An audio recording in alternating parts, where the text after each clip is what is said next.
Good morning, everyone. Welcome at the Creative Bureaucracy Festival and welcome at the session, Co-Creating the City, Does It Work in Practice? We're about to find out in the coming hour because we're going to talk to two very exciting creative bureaucrats in the coming hour to hear more about the innovative governance instruments that have been developed around the world, and in this case in Europe, as Europe has been on the forefront of these new instruments of collaboration between government and civic initiatives. I will first introduce myself and then also a little bit of why we're doing this session. And then I will give the floor to the creative bureaucrats that are with us today. So welcome all.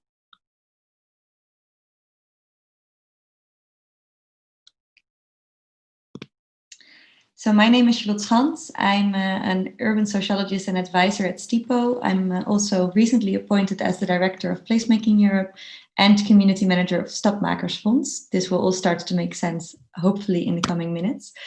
So as STIPO is an interdisciplinary office for urban development, we do a lot of work with cities, improving public spaces, creating area visions, working on area development, but also social and urban challenges in the city.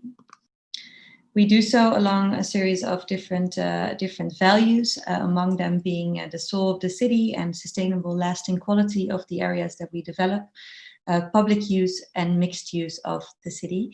And one of the central things that we do very often is placemaking, especially when we focus on public space, where we co-create better places with different stakeholders in the city. So that can go for civil servants, politicians, but obviously also citizens, active citizens, placemakers, entrepreneurs, basically everyone who uses the city on a daily basis. We also run and set up the Placemaking Europe network, which is now a network of over 3,000 placemakers in different cities throughout Europe and about 70 leaders from 30 countries that on a daily basis, they exchange knowledge and know-how and tools and practices about how to co-create a city for better use. We also disseminate knowledge and create books together to share the best practices and stories. And some of the projects that we've been doing at STIPO are this project, the Schouwburgplein in Rotterdam, where we've transformed the square from a dull public space into a place for people that allows for a lot of initiatives from the community and great use of the public space for many reasons. We are co-creating with citizens about the new design of a public space. It is an example of where we set up an urban camping in Deventer, a city in the east of the Netherlands, where we've talked to over 200 people about the future use of the square. And we also work internationally with our Placemaking Europe network, where we, for example, organize a yearly placemaking week with 500 placemakers to talk about how they improve their cities on a daily basis. We are also very proud that we recently launched the Stapmakers Fonds, which is the City Maker Fund. It is the first revolving fund for civic-driven initiatives that allows the civic initiatives to buy their real estate or land and sustain their impact in area development.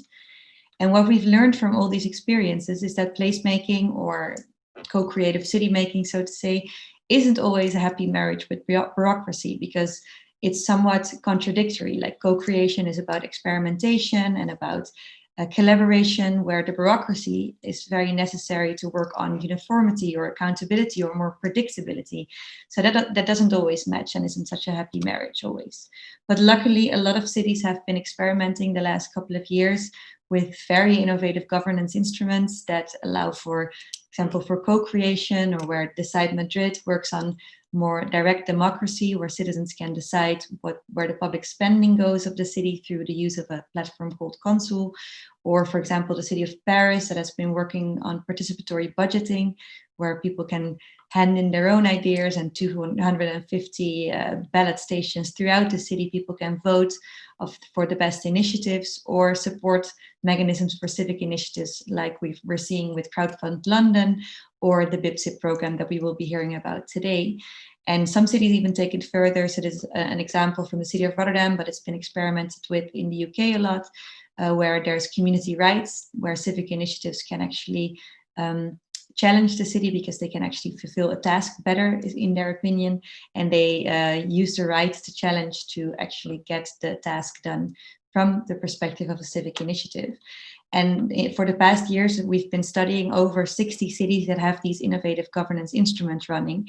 But of course, they all work to improve the partnership between government and active citizens, because the common goal is mostly to address urban challenges that they perceive in the city around them. So you see that where the topic of this festival, the Creative Bureaucracy Festival, comes in, it's much more of a happy marriage. You see that if the bureaucracy is able to become a bit more creative, you often see that we talk about a generous relationship, and it's often hard work, where sometimes it's being perceived that a more participatory society would be the government leaning back and waiting for citizens to take the lead, but that's not actually the case. You see, it's hard work to collaborate, but it really, really pays off over time. So we also talk about compatibility of roles, how the government should play one role, and active citizens or placemakers, city makers, they play their role, and there's optimal forms of collaboration to be learned from. So today we're going to talk to two very interesting creative bureaucrats, if you ask me. We have the honor to have Paula Marques with us. She's the Deputy Mayor for Housing and Local Development in the city of Lisbon and responsible for the BIP-ZIP program. She will tell us more about it. And Christophe Bolot, he's the head of EU office in Métropole Européenne de Lille, and he's in charge of the citizen-centric methodologies to policy making that the city has developed, and he will tell us all about it. And with them, I would love to talk about some of these topics, if time allows. We will talk about experimentation. So what have we learned from these experiments? What are these forms of co-creation that actually work best between government and citizens? And of course, creative bureaucracy. What does it mean to be a creative bureaucrat? And is creativity and bureaucracy also a precondition for co-creation? And of course, the topic of today, learning from civil society. So what have you learned personally from working with civil society and active citizens? So without further ado, I would love to introduce Paula Marques, the Deputy Mayor of Lisbon, to tell us more about the BIP-ZIP program. Welcome, Paula. Hello, everyone. Good morning. Thank you, Charlotte. In the city of Lisbon has more or less 500,000 inhabitants, and what we decided 10 years ago, more or less, was to make an analysis on the territory. We were, everyone was seeing us as a very, and it is, fortunately, a very developed city with, medium average of income, population, with lots of very metropolitan, very urban. But in fact, there were lots of small territories where we could identify a lack of urban intervention, if you want, and environmental lack of development. And also there was a concentration of low income, very, very low income. So the social economic situation of the families were very, very vulnerable. So we decided to make the analysis of the city, and we identified 67 neighborhoods or zones. Usually I don't translate, so it's BIP-ZIP in Portuguese, bairros ou zonas de intervenção prioritária. So priority intervention neighborhoods or zones, and so we decided to make this analysis, supported on statistic analysis, and then go to the field and discuss with the communities and civil parishes if this perception that we had, this information that we had, was people were in agreement of self-identification as these in these territories, and if the analysis we made was real. So yes, we identified these 67 territories. We decided to use this work to make it a urban planning instrument. So we decided to inscribe it in the master plan, in the Lisbon master plan. So it is an instrument that should be used by every portfolio in the city, in the municipality, when the portfolio of social rights, when the portfolio of urbanism, when the portfolio of culture think about his own competencies and what the proposals that they have to the territory in those areas, they should look to the city and see, have an highlight, if you want, in these zones. Is a work in progress, if you want. It's not easy to make this kind of mark, this kind of framework, if you want. It's not easy to spread it on the municipal bureaucracy building, if you want. So this way of thinking and see how the city can be designed and built, not only by the municipal services, but also with the participation of the communities. It's something that is not easy. It's sometimes we have a clash between different opinions and different points of view in the administration, in the local administration. But it's a way, so it's a path that we are sometimes a really hard path, but we are doing it. And so with this instrument, we decided to create two policies, two public policies. So one is the BIPSI program that Charlotte was talking about. The BIPSI program, it's a program of empowerment, if you want. I don't like very much the word, but I think you do understand what I'm talking about. It's a program where the communities, where these 67 communities come together. Each one in each communities, the local associations, the ONGs, the residents associations, and the population come together. They discuss and they decide what to propose to this program. This is a program that has more or less 1.6 million from the municipal budget each year.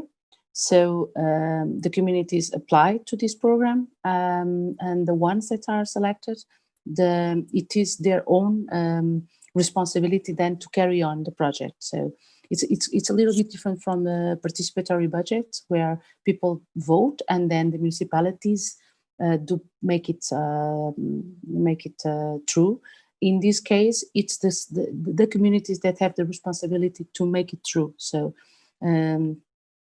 it's a co-decision and then a co-operating to fulfill the project. So this is we are in the 10. We have 10 years now of this program. It's so important. As important is the result of the project for me. It's the process of making people have a big discussion about what they think and what they want to see the transformation on their own communities. There's a mandatory issue, is that every proposition has to be a collective proposition. So it's not possible to one organization of one of these BIPSIPs apply to the program, and also all the propositions has to be focused on the more collective intervention as possible. So it has to be something that is as much spread as much as possible to the welfare of the community. So this is the BIPSI program. It's I'm going to try to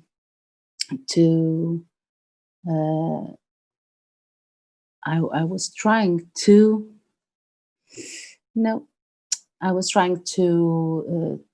share with you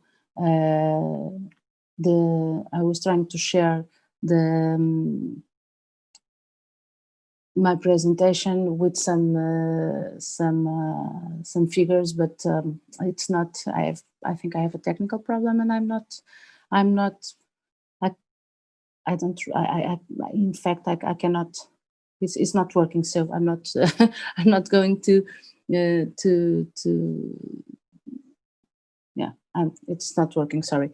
So this VIPSI program, we're talking about more than in these 10 years. We're talking about more than 300 projects that were already developed in the territories. There's a network, VIPSI Energy Network, that come together with more than 1,000 partners. It's really a big community, and this community can it's also a way of make a step forward. So resulting from this program, we could see, for example, new residents associations coming to life, more interventive, more even more making their own points and make the pressure that mostly so making their own points directly to the municipality, or even to national government. We had several processes that the result from this VIPSI program was this coming together of some neighborhoods that had a problem to solve with the national administration, and they decided to make a common front, if you want, to make their demands on the national government. And we are working it, and it worked, because now we are working with the national government and with these associations, with these residents association, to solve the situation of their neighborhood. So it's something that, in fact, the word empowerment, it's important, not because the communities have to be empowered by public policies. I really don't defend that. But if you have the opportunity to create programs from the point of view of the municipality that can give the floor and give the instruments to the communities to make their own point, and to make them also more conscious about the reality that they are living, and also that there are other that there are other situations alike, and that they can create synergies to make it bigger, the scale of the intervention. I think this is one of the objectives of the program. If it works, I'm going to interrupt you for a second. I think you have your camera turned off, so maybe you can turn it back on so that the participants can see you. Yeah. Sorry. Perfect. You're there. Thank you. Yeah. I think I have some problems with my network, with my internet. So sometimes, but what I was saying, I'm really sorry for not have the opportunity to share with you the presentations. Maybe I will send, and then we can spread. Well, but to respond a little bit to the challenge that our conversation here today is, if it works, these interventions, these programs, if it works to make to build in a different way the city. Can you maybe, for the audience to know, like, name some examples of initiatives that came out of the VIPSI program, one that inspired you the most? For example, as I was saying, in the first edition, we had a small neighborhood. When I'm talking about a small neighborhood, I'm talking really a small neighborhood. It calls Bairro Horizonte, so Horizon neighborhood. And this neighborhood is a neighborhood that comes from a very, very special process. After our revolution in the 1974, we had a period after the revolution that called itself a revolutionary process. And during that period, we had a lot of cooperative system working on building houses for the families that were really, really in bad conditions. And this program was a very participatory process, where the communities and the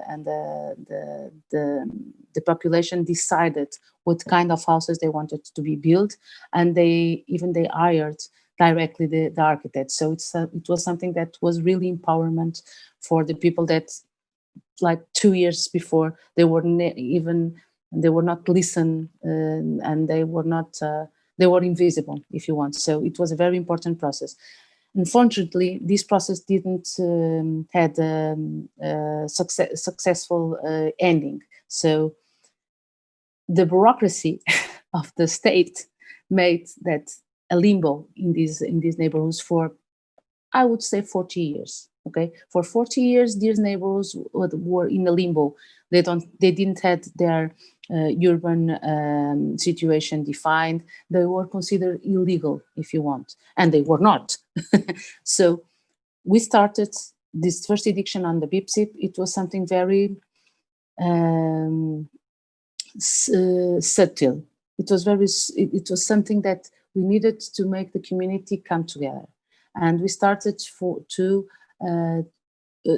transforming the public space around the houses. And we're talking about 80 houses, so it's a really, really small neighborhood. But the result of this first intervention on the BIPSIP with the BIPSIP family made the conscience that it is possible, if we are together, to make it scaled, to make it scalar, and to make it visible. So after this experience, the community decided to recreate the residents association, and then they had a legal figure, a legal association, to knock on the national government's door and say, look, we do exist, and we have a process for the last 40 years that was not finished. So let's come together to the table and let's try to solve it. And because this happened, another neighborhood that had the same situation come together, and another one. Then, so we have three of these neighborhoods that didn't their process finish, that were spread, and they didn't communicate with each other. We have a common front now with the municipality and the national government to solve it. So I think it's one of the experience that the process was important, because we changed the public space. The community lives a lot better nowadays. But more important than this is this the long-term process that made us knock to the government door and say, hi, we're here, we exist, and we need to solve this problem.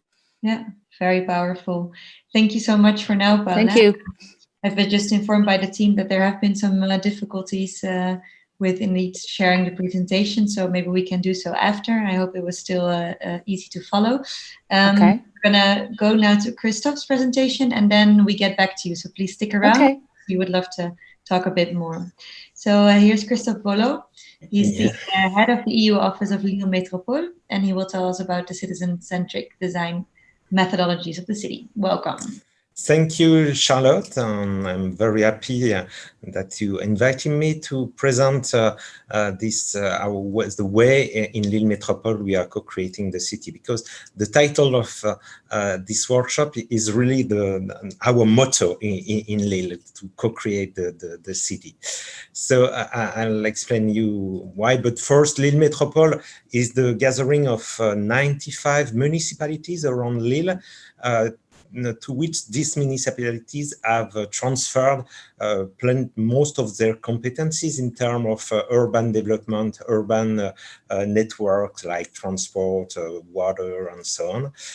And the 95 municipalities makes 1.2 million inhabitants, which makes it one of the fourth city in France. This city was formerly a very industrialized city, formerly in the past century, textile and chemistry industry. All this industry collapsed from the 60s up to the end of last century. And we have to think all over again how to redevelop the city.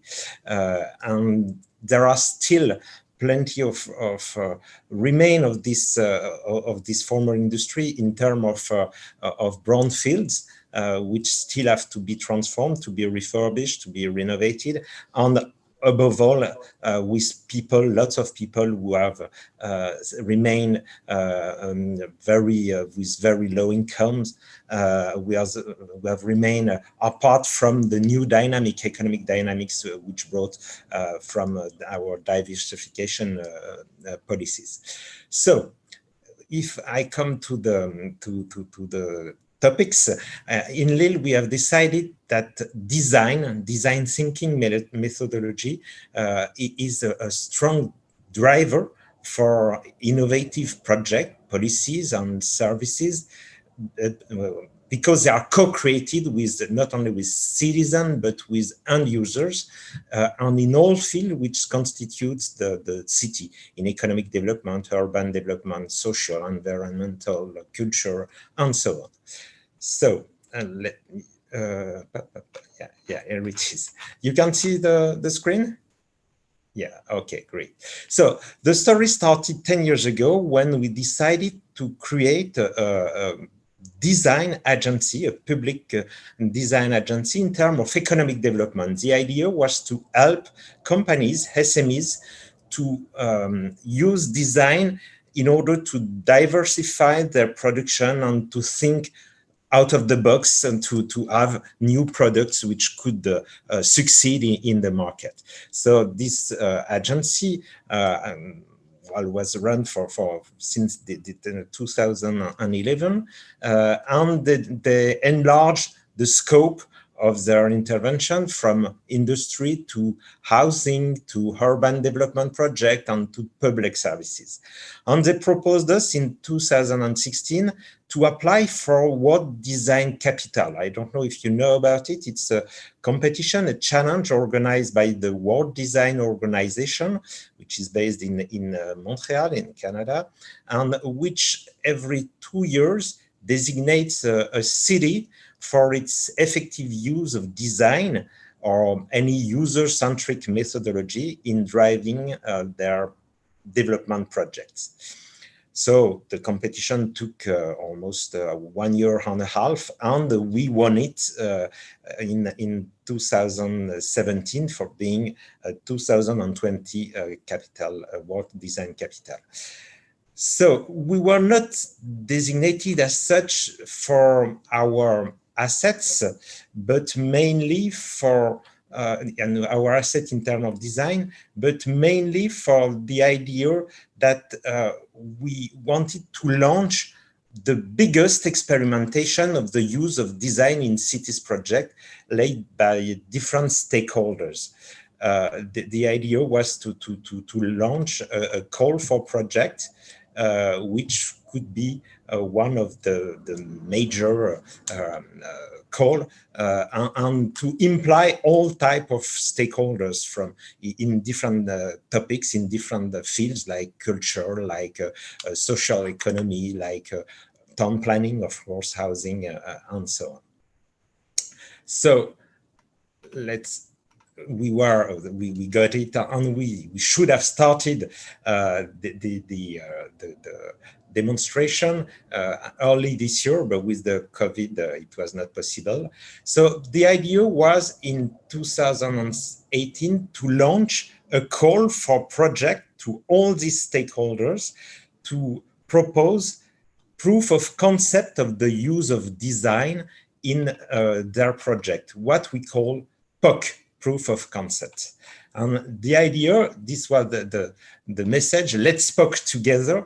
The idea was to ask them to propose different ideas of project, and we can help them to have designers joining their team to make their project more citizen-oriented and more conform to the design methodologies.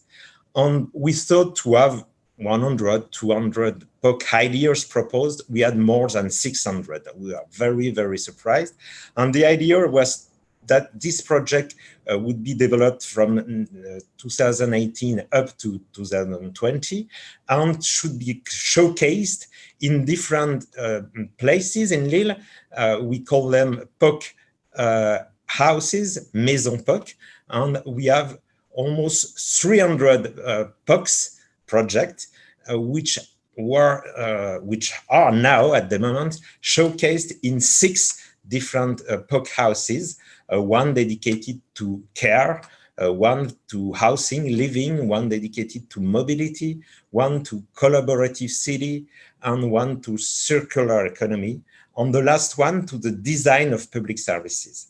And that makes me go to the second part of my speech about the design of public policies, and what in Lille Metropole is particularly important, how we organize the design of public policy, and we change completely the way we are creating new public policies, new public services. It all started in 2014 when the law changed, and Lille Metropole elected people were not directly elected by citizens, but by the representative from the municipal councils.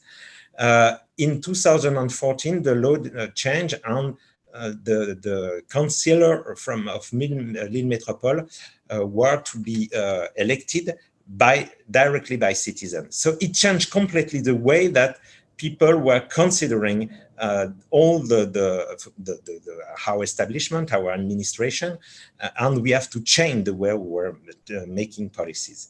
So we decided to create an R&D department, internal department, which organized the creative activities through a dedicated place, which is La Créa Box, a place where not only you innovate, you have all the tools to innovate, but you have a dedicated team to help you to innovate and to help all the operational department to make a creative and innovative project.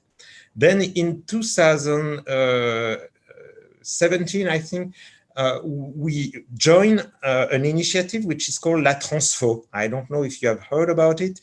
La Transfo is a program run by La 27e Région, La 27e Région being a national innovation laboratory lab on public policies, which works with different region, city administration, state administration to help them to build their innovative function or innovative public policy labs.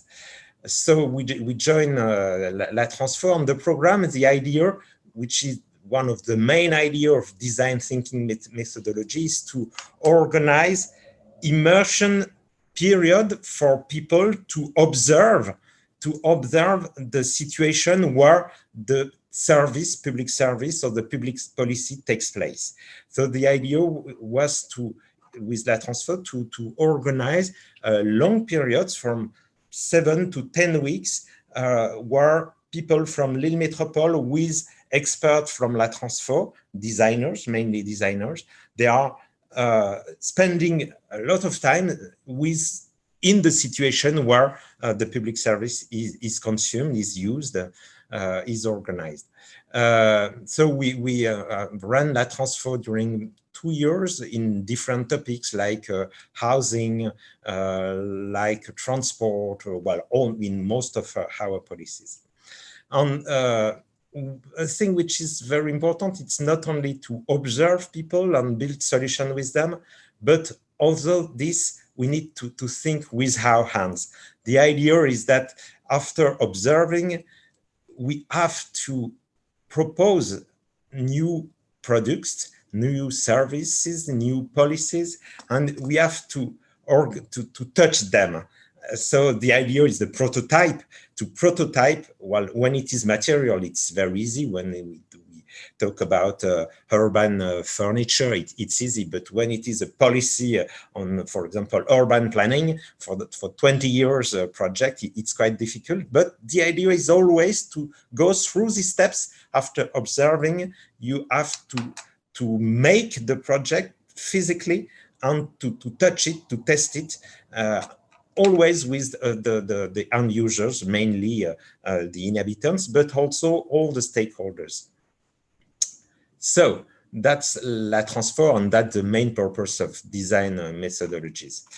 And in terms of public policies, I said we had 600 POC ideas globally from companies but in terms of public policies, we had more than 50 proposals, and 30 of which are showcased in our public policy POC house, which is right in our headquarters in Lille, and which will be showcased to the end of November. Maybe I can give you some example of this experiment if I have time, Charlotte. Yeah, you have another minute before we go into the discussion. Okay, right. So, for example, this bricot concierge, what does that mean? It's a handyman and caretaker or concierge. And the idea was we had one policy, which is very important in Lille. It's to help people to refurbish their house particularly focusing on the low-income households. And this policy was misused, was not very well used by the main target by these people. So the idea of this of the POC we took during La Transfor was to say, well, how can we help these people to benefit from the ground, from all the support we propose, and at the moment they don't benefit from it. So the idea was to propose to have people being in contact constantly with these low-income households in the most deprived neighborhood of Lille Metropole. And the main idea was to say, maybe we could propose to craftsmen, to DIYs men or women, sorry, women to go within the households to propose to repair, to fix something like a tap leak or to change a bulb, a lighting bulb or something like that. But not only to fix some few things like this, but also to be a kind of spokesman of our program, which is called Amelio, this program of refurbishing and to help to tackle energy poverty in the low-income houses. So the idea was to make them detect the problem of energy poverty and to present to these people the program so that they can benefit it for almost for free. It's for free because everything is subsidized. Most of the thing is subsidized. So we have tested it in one or two neighborhoods, and it worked. So now we have just launched a call for tender for NGOs to propose to have this bricot concierge in another 3 large districts in Lille Metropole, and it will be launched in the next beginning of the next month. Next week we will have 6 bricot concierge starting their real job, and it will be interesting to see if it works and if the program Amelio will be much more used. So that's one of the example, but we have plenty. Maybe I presented once to Schans, Landry, the Simplificaton, which is an internal process. The idea was to simplify all the numerous procedures that we have in our administration, and each year we are adding new procedures without removing the oldest one, and how to get rid of that. So that was the idea of the Simplificaton. It was a 2-day not competition because it was not competitive, but a 2-day like a hackathon with people, employees from Lille Metropole, working on how to simplify different procedures, different processes within our administration. Thank you so much, Christophe. Very interesting. I'm just really quickly going to go back to my presentation, because I understood it wasn't shown, because I think this will provide a bit for our little discussion. I was showing how the relationship between placemaking, civic innovation, and bureaucracy is not always a happy one, but how there are these experiments like the BIPSIP program and the book, Let's Book Together, policies from Lille. They show definitely that we work more in partnership to address urban challenges between government and civic innovations, to have a bit more of a love relationship between these different actors in the city. So I would love us to go a little bit deeper for the remaining time about your roles as creative bureaucrats, because I think Paula was already sharing a little bit about sometimes it clashes within the system, and how can you actually, persuade your roles as creative bureaucrats to change the system from within, and what have you learned from civil society? From working with civil society that you may have not known before. Paula, can I start with you? You have to unmute and turn your camera on for others to see you and hear you. Yeah, now I understand what happens. It's that when I try to share I'm in my I'm not in my laptop. I'm in my iPad, and so what happens is when I try to share the presentation, the camera goes off, and so it's not. It is really a technical problem, and I'm so sorry. Don't worry about it. Well, what have you learned as a bureaucrat? You know what I think is that some municipalities. I'm not saying that it's every if it happens in every administration, but I think it does. It's there is a vision that either is the top-down way of organization of local administration or regional administration or national administration, and there's nothing in between this top-down rigid way of working especially in the technical services. For example, when someone when the urban planning or the urbanism portfolio thinks that the cities has to be designed by the city administration, period. And then you have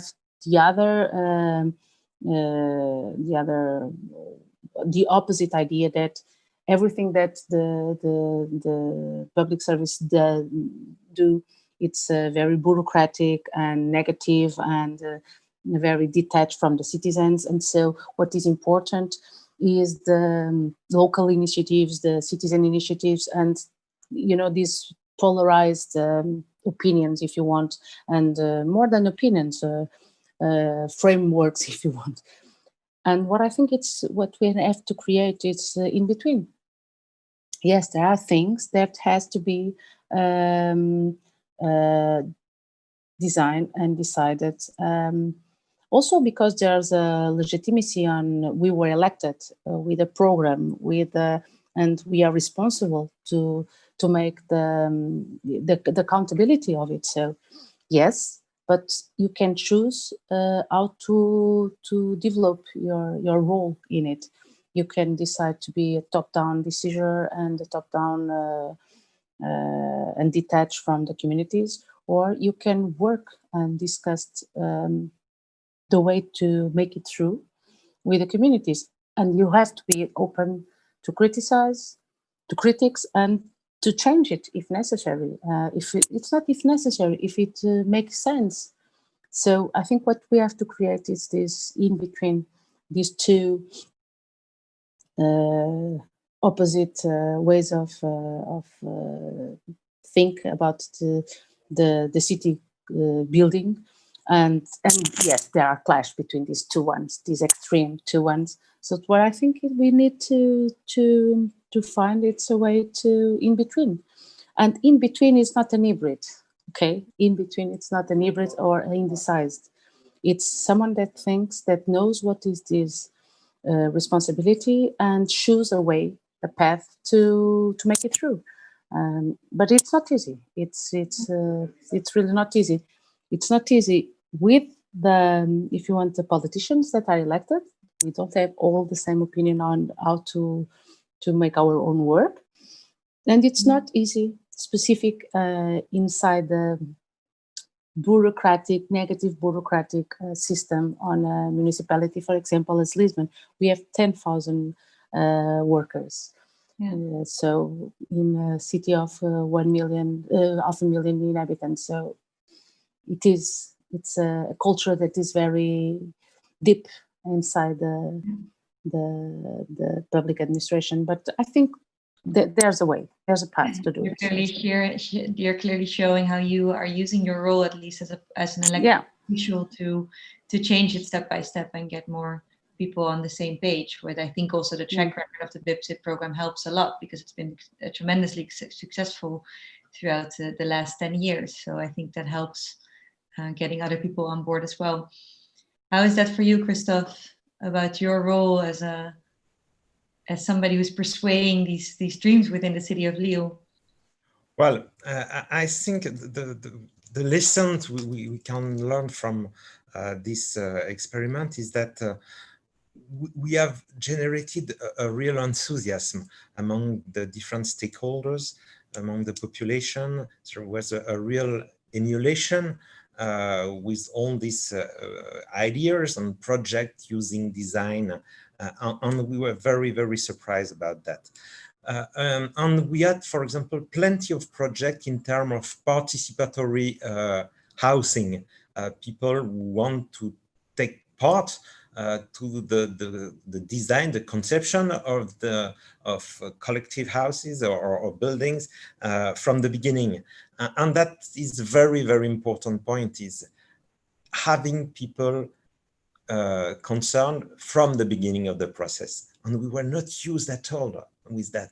We were used to have a consultation once the project was not only not finished, but almost finished. And then if people did not agree, it was difficult to change it. Now, the idea to have people on board at the beginning of the process is very important. But it's still quite difficult to change the mentality of our colleagues, of the different level of management. For example, I talked about Simplificaton. There were plenty of proposals of new process, simplified process, but very few of them were put into force. Why? Because the management, the different level of management were not sufficiently involved in the process. So it was quite difficult to organize that. And as well, the other difficulty is the gap that still is on between elected officials and civil servants. And we have to mix. Some elected officials are really supporting it, but most of them are supporting it, but it's very difficult for them to get involved, and it's a very long process. But well, we have to capitalize on the success of this all these experiments and to see what is the return on invest, because we spent quite a lot of money, and there were plenty of designers. We had more than 200 designers involved in this experimentation. Not all paid by Lille Métropole, but some were paid by the companies, by the region, by the state, and so on. But in Lille Métropole, we had a contract with 5 teams of designers. So that is maybe more than 50 designers to support the project from all the public policies projects. Wow, it's incredible. And I think I really love how you're both showing that you can really make your policies adaptive to co-creation and to co-development or co-implementation, even with a variety of stakeholders in the city. I think that was also the purpose of exploring that within this session. So I think we've done that truly. And I also like how you're both saying that probably the biggest challenge ahead is always to change the mentality or more the culture within the own bureaucracy. So I think that also holds for like the purpose of this festival, the Creative Bureaucracy Festival, to get more people on the bandwagon, to get more people aware of the role that the public sector can actually play in making our cities thrive or making our societies thrive through, I would say, co-creation, co-development, co-initiation of initiatives. Do you have any last remarks, because we really have to close off before the next session starts, but some last dreams about where you see creative bureaucracy heading in the future? May I? I was thinking when during our conversation and the little presentation, I was thinking, and you were talking about the importance of the successful of programs or initiatives that show that it is possible. I think that it is important, even when there's something that goes wrong. Okay, even when we don't have a successful initiative, it is important because it's in the agenda.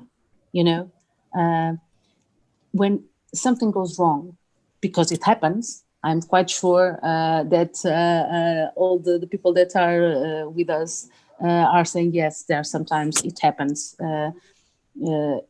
Even then, it's important because it shows that it is possible to make the discussion. The worst thing that we can have is with something, it's a non-issue, when something is under the carpet. So yes, even if it is not, even when something is not, it's going wrong, we have the opportunity to discuss about it, to make a buzz about it, and trying to show that it's possible to do in another way. So even when something is going wrong, it's important because it makes it in our agenda. Yeah, beautiful. So it's also the learning aspects of this all really important to show. Christophe, last remarks before we close off? Yes, I think it's a matter of cohabitation between representative democracy and participative democracy. Both are important. There is no point in thinking that citizens will govern the city by their own. It's not the point. So politicians and people who fear this type of new methodology don't have to do it. But the idea is how to have both type of democracy working well together and have this type of people mixing, and that the most important. And just a last thing which could be interesting for Placemaking Europe. In Lille, we have developed what we call working studies with elected politicians, with civil servants, and with inhabitants in neighborhood to see during half a day what are the problems in the public space. And that's very, very powerful.